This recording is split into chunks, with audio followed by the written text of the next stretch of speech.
Johnny Dollar. Dollar? This is Larry Spangler. Hi. Spangler, did you say? That's right. Star Mutual Insurance Company. Oh, I see. I guess we've never met because I've only been here in Hartford about a year. Oh, well, what can I do for you, Mr. Spangler? Mr. Spangler? Mm-hmm. Well, don't make an old man out of me. Call me Larry, huh? Well, whatever you say. What can I do for you, Larry? Johnny, does the name Briscom mean anything to you? Lloyd Briscom? Runs some kind of a factory on the edge of town, doesn't he? Yeah, he and his partner. Do you know him? No, but I've heard of him. Why? Well, he's one of my clients. Pretty important one. I'm on my way out to his place now. I'll be driving right by your apartment. I thought it might be a good idea to have you come along with me. Anything wrong with him? His business partner just called me up on the telephone. Mr. Briscom is dead. Oh, it's too bad. Sure is. You see, his housekeeper found him just a few minutes ago with a bullet in his head.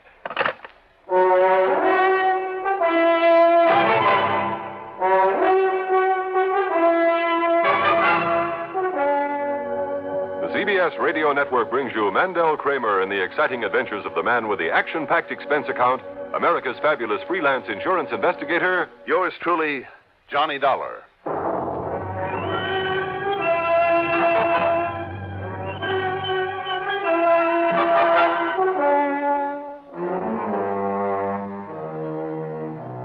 Expense account submitted by Special Investigator Johnny Dollar to the Star Mutual Insurance Company, Home Office, Hartford, Connecticut. Following is an account of expenses incurred during my investigation of the oldest gag matter. Larry Spangler turned out to be one of the new generation of insurance agents with that Madison Avenue touch. You know, charcoal gray suit, white shirt, dark blue tie, well-shined shoes, and he had that freshly scrubbed look, as though he'd just stepped out of a barber shop.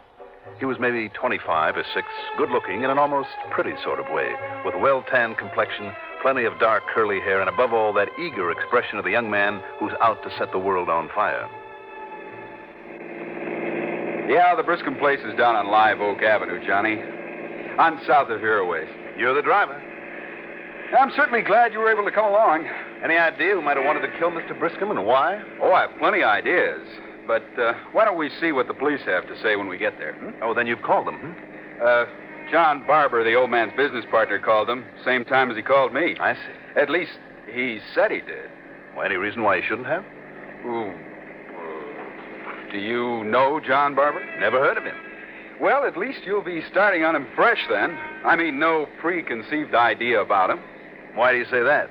Don't tell me you suspect him of this. Oh, no. Of course not. No reason at all. It's just that, well, why don't we see just what's happened before jumping to any conclusion? Look, Larry. And see what you think of the others, too. That is, if Barber got a hold of him. What others? Well, there's Trudy, his ward. Trudy? Gertrude Wilson. But there's certainly no reason to suspect her of anything. You try it, Johnny, and you'll have me to answer to. Oh, it's that way, Well, we're real good friends. Mm-hmm. And I know her well enough to know that, well, it'd be ridiculous, that's all. Would it? Sure. And as for Mike, though, well, who am I to judge in a case like this? Let's wait and see what you think. Mike who? Briscom. How's he related? Well, he's the old man's son, or rather adopted son. He lived with Mr. Briscom? No, not with him, Johnny, but certainly off of him. The way I get it, the old man threw him out on his own a few years back, but then apparently relented enough to keep feeding him plenty of good, cold, hard cash to play around with. Wait a minute now. Didn't I see Mike Briscom's name in the papers not too long ago? Yeah, maybe it was just after that big nightclub ruckus at the Purple Jive when a bunch of drunks kind of wrecked the joint. Oh, yeah, I remember now. Yeah, but now wait, Johnny. Nobody actually saw Mike there that night. And just because of his reputation is no proof that he was. I mean, after all, Johnny, why hang the guy unless you're sure he deserves it? Mm-hmm. He's supposed to have been treading the straight and narrow lately, even got himself some kind of a job, I understand. So I really have no reason to... Well, you see for yourself. Tell me, did Briscom have a wife? She died 8 or 10 years ago. Who benefits by his death? Well, if his will comes out the same way as the insurance, Mike gets 1/3 of everything and Trudy gets 2/3. I see. Except for the business, of course. That'll go to his partner, John Barber. Oh, it will? At least that's what Barber told me one day when I tried to sell him some insurance. But surely you don't think... Only what am I sweating over it for? You're the investigator, and it's all just sort of guesswork on my part anyhow. Why should I confuse you? Confuse me? Sure. Oh, Larry, you may have been more help than you realize.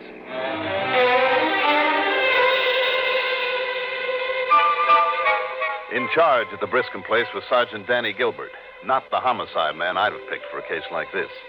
He was always a bit too sure of his usually wrong spot judgment. He sent Larry into the living room where a sad-eyed but good-looking girl sat quietly talking to a couple of men, then led me directly into the study where Briscom's body had been discovered earlier by the housekeeper. That's old Mrs. Haskell, Dollar. After I got all I could from her, I sent her up to her room to weep and wail it out all by herself. She was only in the way. I see. Well, there's the stiff, just the way she found him. Only, don't you touch anything until the doc gets here. The body was slumped forward over a big mahogany desk. The right hand, with obvious powder burns on it, still held the old battered .38 that apparently had done the job. There were powder burns in the forehead, too, where the bullet had entered at close range. There's no sign of a struggle or of anything in the room having been disturbed. Body's all so stiffened up, I figure it happened sometime late last night. Yes, very possibly. Who was here in the house with him? Only the housekeeper. You sure of that? That's what she says, Dollar. I've got no reason to doubt her. Mm-hmm. And she didn't hear the shot? Her room is away up on the third floor, and besides, she's kind of deaf. Well, from the looks of things around here, Sergeant... Sure, Dollar, it's obvious. Plain as the nose in your face. The old man committed suicide. Did he? You don't think so? I don't know. Well, I do. I'm betting the lab crew and the medical will back me up. I've seen too many of these things not to know the signs. What kind of signs? Briscom's business hasn't been doing too well lately. Hasn't it? Certainly hasn't. Ask his partner out there, Mr. Barber. Yes, I will. And he's had that worthless kid Mike on his hands. And even that water, his Trudy Wilson's been a worry to him ever since she stopped living here with him. And that's proof that he committed suicide. It's good enough for me. Well, Sergeant, don't bank on it.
Suicide? I doubted it, in spite of the fact that it was clearly indicated. But all I had to go on was what Larry Spangler had told me. And when Dr. Thaddeus Frambler and his lab crew got through, it looked as though I was wrong.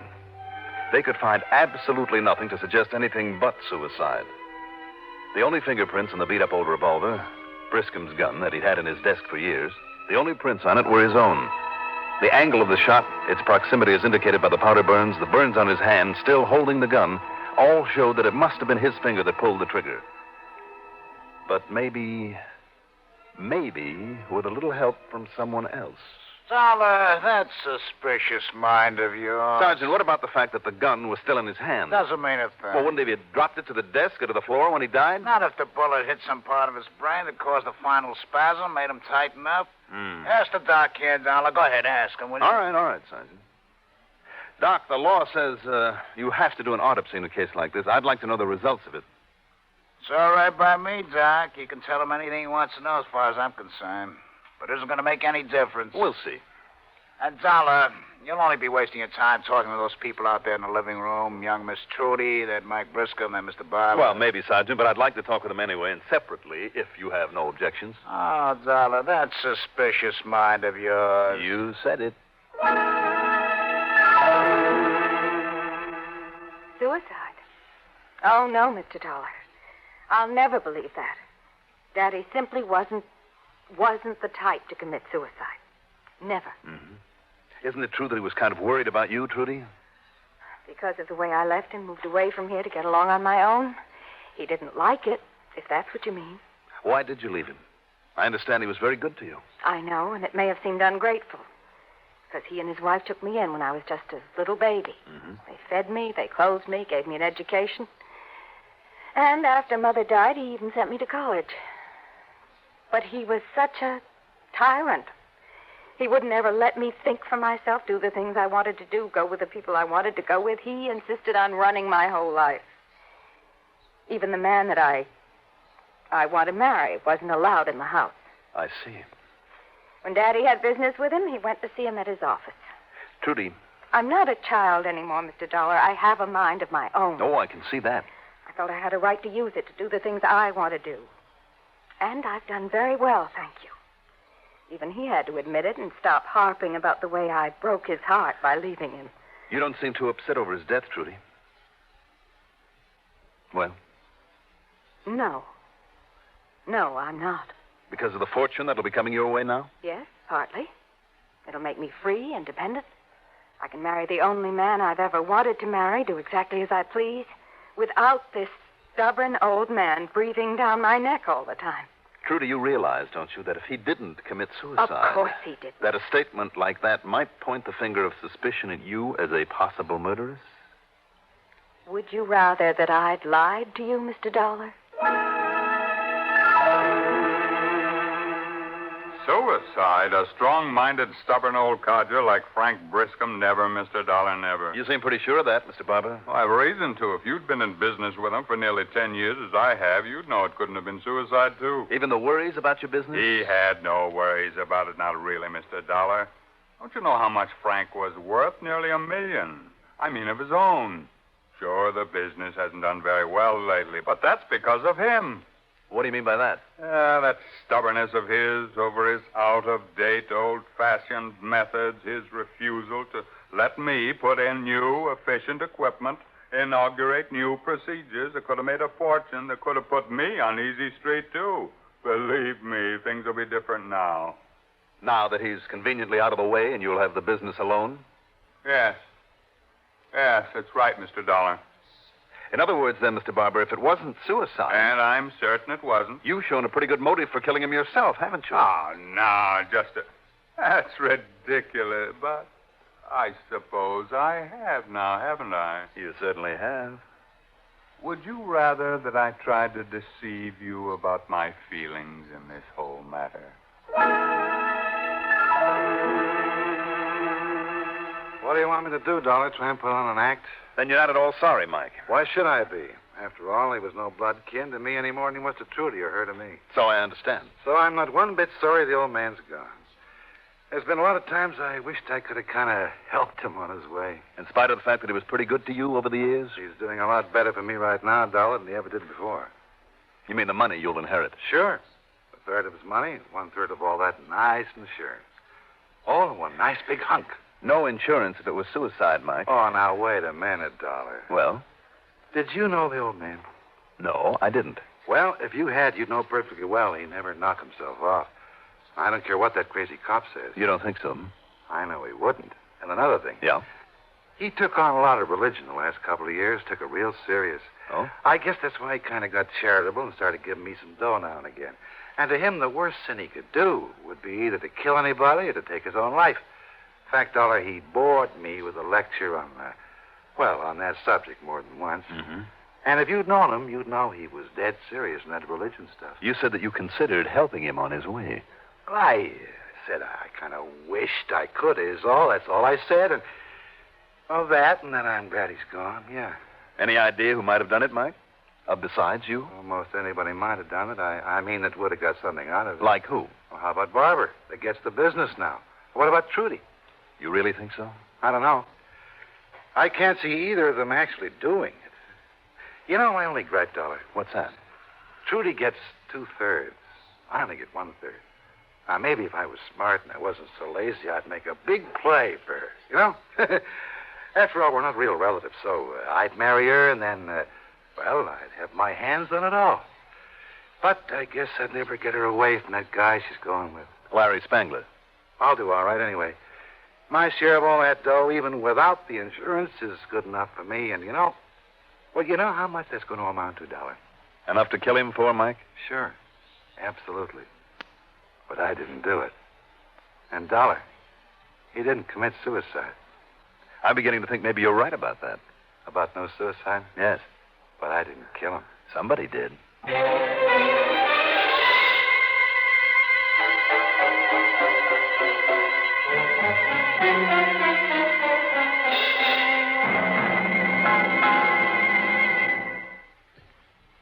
If you ever suffer a touch of arthritis or rheumatism and you've never tried mentholatum deep heating rub, you can't know how good its deep heating action can make you feel. As you massage it into painful areas, you feel its deep heating action. You know relief is on its way. Mentholatum deep heating rub is an extra strong combination of active ingredients for safe, temporary relief of minor arthritic rheumatic pain. Use greaseless, stainless mentholatum deep heating rub often.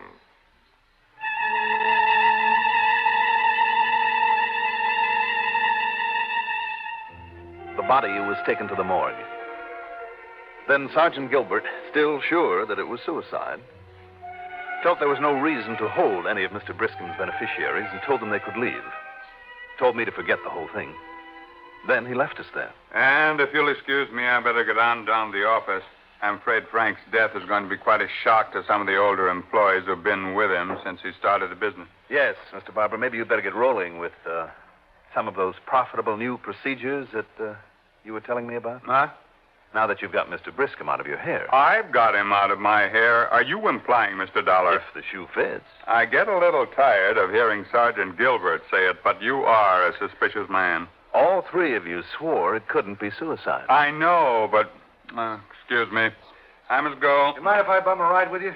No, Mike. Come along. Right. And, brother, I'm going into town and tie on one that'll make history in this burg. You would. Trudy?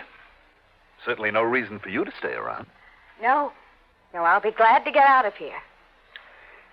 If it's all right with you, Johnny, I'll drive Trudy on home, and you can take my car back to the office or the apartment if you like. Sure, Larry. Be glad to. You've held up under this very well, darling. Why not, dear? Johnny. Yeah?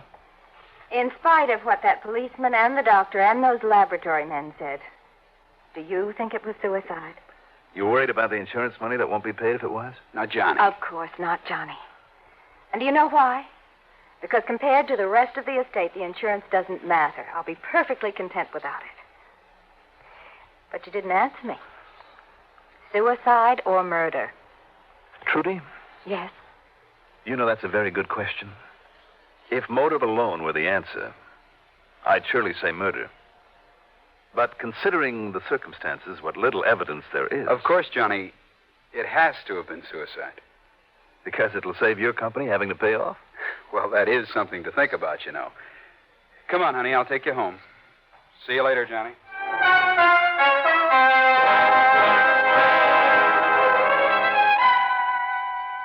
When the lovebirds drove away in Trudy's car, I took off in Larry's. Then I suddenly began to think about the route to his office. Something that he'd said about it earlier. Instead of going there, I drove to the morgue where Dr. Fremler was finishing up his brief autopsy. No, Mr. Dollar, I'm afraid it was suicide, all right. Not even any bruises, anything like that, huh, Doctor? Well, a slight one, yes. Where? On the forehead, at just about the point where the bullet entered. All right, then. But that could easily have been caused when he fell forward on the desk. Maybe, but I'm betting it wasn't. I say that old man was struck on the forehead enough to knock him out. It wouldn't have taken much at his age. Oh, well, I know. Then he was shot in the same spot. So the bullet and the muzzle blast would cover up that bruise. Now, you've got to admit that's possible, Doctor. Possible, of course, but the police found only his own prints on that gun, although it may have been wiped clean quite recently. Sure it was. Easiest thing in the world is to pick up a gun with somebody else's hand, somebody unconscious, and make it pull the trigger, and that's exactly what happened. But who, Mr. Dollar? On the way over here just now, I suddenly realized my apartment was nowhere near the route between his office and the Briscoe place, in spite of the fact that he'd said it was. That was just an excuse to pick me up so he could talk to me. What, sir? And that corny, real friendly bit right from the beginning. Call me Larry. Real palsy. Larry? Yes. And all that dope he gave me on the others. That would make any one of them suspect. Why? In case the job hadn't been done well enough, that it might look like the murder it really was? Of course. I'm afraid I don't understand. As for calling me in himself, that's the oldest gag in the world, as a cover-up to take away any possible suspicion from himself. And as for motive, he had all the motive in the world. Mr. Dollar. Look, Doc, if there's no real evidence to pin it on him... Wait a minute. Yes? Maybe if I tear into him, act convincing enough, I can make him think there is.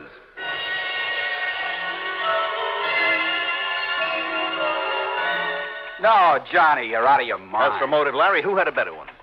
The girl, that fortune, even without the insurance, would be enough to keep a bright-eyed young opportunist wealthy for the rest of his life. Now, listen. Too bad, isn't it, that your lack of experience in crime tripped you up so easily? Oh, you don't know what you're talking about. Don't I? You're out of your mind. You're crazy. Oh, not I, Larry. You have no proof of anything like you're suggesting. Haven't I? No. Didn't you know that your latent prints would show up on that gun even after carefully wiping it? And That your prints would show up on the back of old man Briscom's hand just as clearly as they did on the arm of the chair you sat in there in the living room? That a simple comparison down at police headquarters. My fingerprints on the back of his head? That's right. That's impossible. Is it? Yes, because of a pair of cotton gloves that I wore. Cotton gloves, Larry? You... Oh. Like I said, Larry, you're a complete inexperience. Johnny, no. Only the rankest amateur would have let himself be tripped up like that.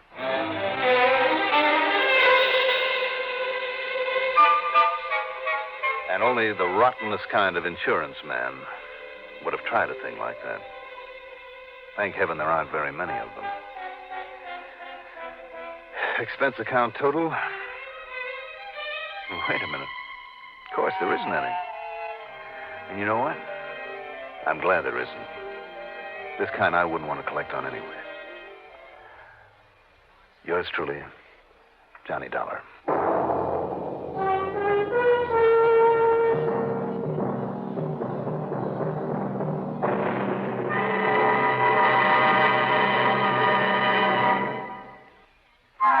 Hot, tired, thirsty. Easy as 1, 2, 3. You've made iced tea, and oh, what a beautiful flavor. New instant tender leaf tea. Instant tender leaf, cold water, lots of ice. You've got it made. Richer, brighter, livelier iced tea. 100% pure tea. New instant tender leaf tea. Now, here is our star to tell you about next week's story. Next week, do you remember who the Lorelei were? Look it up, Then join us, won't you? Yours truly, Johnny Dollar.